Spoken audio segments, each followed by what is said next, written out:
मित्रांनो, तुम्ही पाहायला सुरुवात केला आहात आमची फिरती गोष्ट आणि त्याचबरोबर एकदम व्यवस्थितपणे तुम्ही ही गोष्ट ऐकायला सुद्धा चालू केलेला आहात. आता ही आमची पहिली फिरती गोष्ट गेली होती धाराशिव जिल्ह्यातील तेर या ठिकाणी, त्याचबरोबर एडशी आणि धाराशिव जिल्ह्यातील धाराशिव लेण्या या ठिकाणी. थोडक्यात मी माझी फिरती गोष्ट काय आहे हे समजवण्याचा लोकांना प्रयत्न करतोय, तो ह्या पद्धतीने. आता तुम्ही ही गोष्ट पूर्ण ऐका आणि नक्की कमेंट्समध्ये सांगा की कशी वाटली आमची फिरती गोष्ट आणि आमची ही संकल्पना. सगळ्यांना आहेच, काकूंना पण माहीत असेल असं अपेक्षा करतोय. मी गणेश पवार आहे. थोडक्यात सांगायचं काय, मला सुरुवात अशी करायची होती की इंट्रोडक्शन द्यायचं होतं की फिरती गोष्ट काय आहे. सर्वात महत्त्वाचं की माझं असं म्हणणं होतं की प्रत्येकाला एक गोष्ट आहे, प्रत्येक ठिकाणी एक गोष्ट फिरत राहते. आपल्या ज्या समाजामध्ये ज्या प्रत्येक पात्र आहेत ते या गोष्टीचा भाग आहेत. आता आपली ही सहल जी चाललेली आहे, ह्या सहलीचा एक उद्देश हाच आहे की ही सुद्धा एक चांगली गोष्ट तयार होईल आणि या गोष्टीमध्ये तुम्ही सगळे पात्र म्हणून किंवा वेगवेगळ्या भूमिका म्हणून तुम्ही सहभाग नोंदवलेला आहात. म्हणजे अशा छोट्या छोट्या गोष्टीतून आपण एक फिरती गोष्ट जाणून घेण्याचा प्रयत्न करतोय. आता त्याच्यामध्ये फक्त माणसांच्याच गोष्टी आहेत असं नाहीये, निसर्गाच्या गोष्टी असतात, दगडांच्या गोष्टी असतात, त्याचबरोबर मातीच्या वेगळ्या गोष्टी आहेत, पाण्याची एक वेगळी गोष्ट आहे. मग या सगळ्या गोष्टी, हवा, पाणी, दगड, धोंडे, त्याच्यानंतर आजूबाजूचा परिसर, मंदिर, त्याचबरोबर मंदिरातील मूर्ती आणि त्या मूर्तीला असलेली एक कहाणी, म्हणजे त्याची एक वेगळी गोष्ट आहे. आता रामाला जर पाहायचं असेल तर आपण धनुष्यबाण किंवा या सगळ्या गोष्टी पाहतो, ती एक वेगळी गोष्ट आहे. कृष्णाला पाहायचं असेल तर कृष्णाची एक वेगळी गोष्ट आहे. त्या दगडाच्या मूर्तीमध्ये लपलेल्या अनेक गोष्टी आहेत. आपण ज्या वेळेला आता नुकताच अयोध्येचा जो मंदिराचा लोकार्पण झाला, त्यामध्ये रामाची जी मूर्ती बसवलेली आहे त्याच्या भोवती दशावतार लावलेले आहेत. त्या दशावताराची एक वेगळी गोष्ट आहे.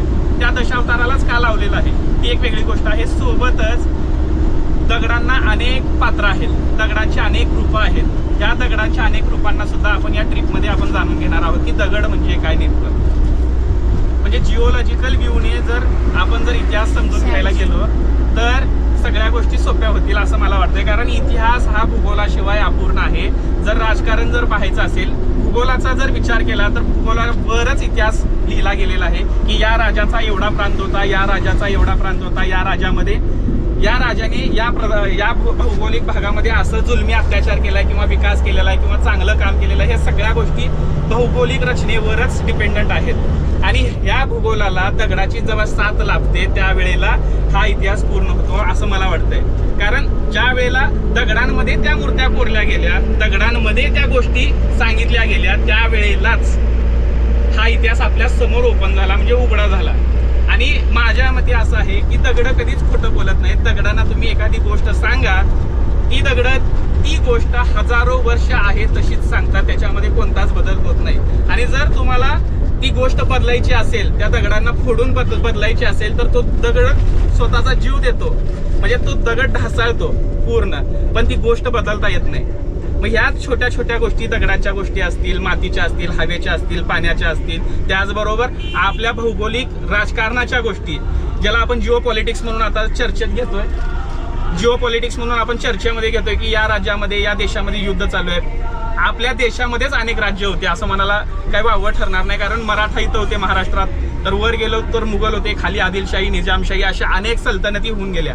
मग याचा थोडक्यात वेगवेगळ्या पद्धतीनं आपण काय म्हणतात या सगळ्यांच्या गोष्टी ऐकून घेणार आहोत. आता जिल्ह्यामध्ये जो ऐतिहासिक ठेवा आहे, जसं की राष्ट्रकूटांच्या अगोदर जवळजवळ 1500 वर्ष पाठीमागं जैन आणि हिंदू लेण्या आहेत, त्या लेण्या या धाराशिव लेण्यामध्ये आहेत. त्याचबरोबर पाण्याचा जो धबधबा आहे त्याची काही आख्यायिका आहे. त्याचबरोबर त्रिविक्रमाचं जे मंदिर आहे त्या मंदिरामध्ये असलेली त्रिविक्रमाची मूर्ती आणि जी आर्किओलॉजिकल साईट जे आपण म्हणतो की इंडो रोमन ट्रेड होत होता, म्हणजे भारतातून पैठण, तेरचं तगर, हे सगळे प्राचीन नावं, हे जरा असं ट्रेड रूट करत करत नाणेघाट, जुन्नर असं करून ते वरती सिल्क रूटला जात होते. आणि त्यांच्याकडे मिळालेली अँटिक्विटी, म्हणजे की आता मी तुमच्या राज्यात आलो, तुम्ही माझ्या राज्यात आलात, तर काही गोष्टींचं आदानप्रदान होतं. तर त्या गोष्टींचं आदानप्रदान झालेल्या माहिती आपल्याला त्या तेरच्या म्युझियममध्ये बघायचं आहे. जसं की एम्पोरा नावाची पॉटरी आहे, ज्याला दोन्ही साईडने हँडल आहे. तर ती हँडल असलेली पॉटरी आपण रोमन ट्रेडच्या माध्यमातून आपण पाहतो. ती पॉटरी आपल्याला दिसणार आहे. काही पॉटरी आहे जी पेंटेड आहेत, ते आपण पाहणार आहोत. बँगल्स आहेत, आयव्हरी आहेत, मातृदेवतेच्या मूर्त्या असतील, त्याच्याचबरोबर ॲनिमल फिगरिंग्स असतील, या सगळ्या गोष्टी आपल्याला त्या म्युझियममध्ये ठेवलेल्या आहेत, ज्या की त्याच एक्सकेव्हेशनच्या मधून आपल्याला दिसून आले. अजूनही खूप मोठ्या प्रमाणात साईट आहे तेरच्या इथे, जी आपल्याला पाहायची आहे आणि जे एक्सकेव्हेट व्हायची आहे. त्याच्यामध्ये लेण्या असतील किंवा काही कुठली साईट असतील, या सगळ्या गोष्टी आपण एकंदरीत पाहू. वेळोवेळी जर तुम्हाला काही तिकडे प्रश्न आले तर सरळ विचारत राहा, मनात कुठली शंका ठेवू नका, कारण की ट्रिप नसून आपण एक अभ्यास आहे, आपण आपला इतिहास जाणून घेतो. फिरत्या गोष्टीच्या जन्माची गोष्ट बसमध्ये ऐकून झाल्यानंतर आम्ही पहिला धडा उघडला, तो म्हणजे रामलिंगप्पा लामतुरे यांच्या संग्रहालयाचा. या संग्रहालयामध्ये रामलिंगप्पा लामतुरे यांनी अनेक गोष्टी जपून ठेवलेल्या होत्या. त्या नाण्यांच्या स्वरूपात असतील, बाहुल्यांच्या स्वरूपात असतील, दगडांच्या स्वरूपात असतील, दगडातील मूर्त्यांच्या स्वरूपात असतील किंवा विरघळ असतील. या सर्व गोष्टी तारिक सरांनी अत्यंत व्यवस्थितपणे सर्वांना सांगितल्या, समजावून सांगितल्या आणि प्रत्येक दगडाला, प्रत्येक मूर्तीला प्रश्न विचारण्यासाठी भाग पाडलं की प्रत्येक दगडाला जाऊन तुम्ही विचारा की तुझी गोष्ट काय आहे, नक्की आम्हाला सांग.